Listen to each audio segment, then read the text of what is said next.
Hello friends, in the series on the income tax cases, today we will discuss a very important case.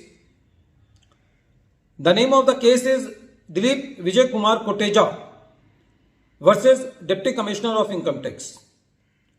This case has been reported in 102 ITR Tribunal at page number 671 and the matter has been decided by Pune ITAT A bench. This case is relating to a search which has been conducted on the assessee on 9th August 2011. The assessment was completed and the penalty was initiated against the assessee and imposed accordingly. Because in this case the search was conducted on 9th August 2011, so the penalty section which was applicable to the assessee was section 271 AAA. The period starting from 1st June 2007 to 30th June 2012. In this period, if the search has been conducted on the assessee, then the penalty section is section 271 AAA. So in this case, the assessee was covered by the penalty section 271 AAA.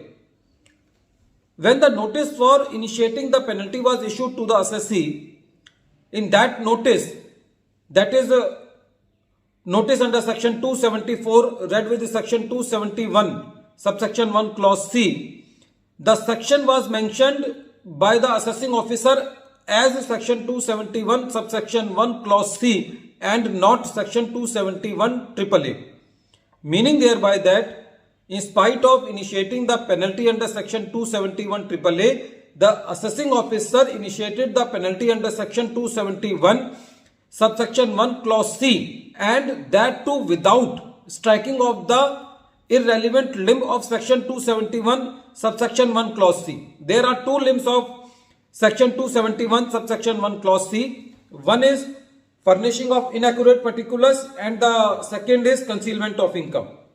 It is a settled law that if you want to initiate the penalty, then you have to specify the charge under which you are going to impose the penalty for the assessee. There is a very celebrated case of Bombay High Court. The case is Mohammad Farhan A. Sheikh versus Deputy Commissioner of Income Tax. This case is related to 2021 year.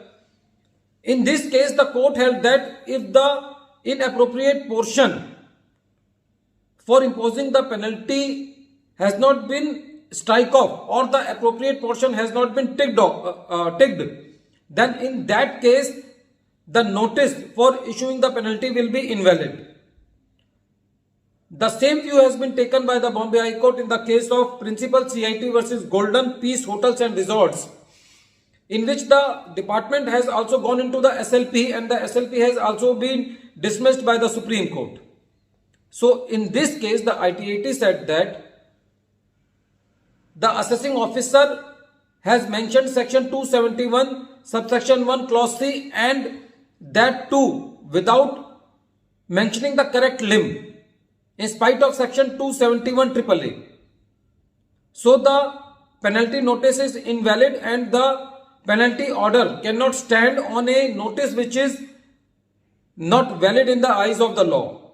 The ITAT also held that even if the penalty applicable to the assessee would have been under section 271 subsection 1 clause C, even then this notice was invalid because it was not told to the assessee in the notice that under which charge the assessing officer is going to initiate the penalty against the assessee.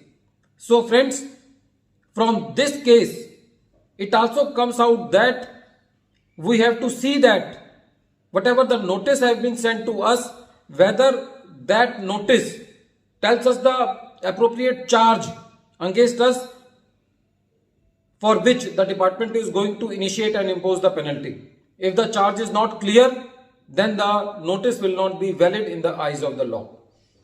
At the end of this video, once again I am repeating the name of the case, The name of the case is Dilip Vijay Kumar Koteja versus Deputy Commissioner of Income Tax, and this case has been reported in 102 ITR Tribunal, page number 671, and the matter has been decided by Pune ITAT A bench.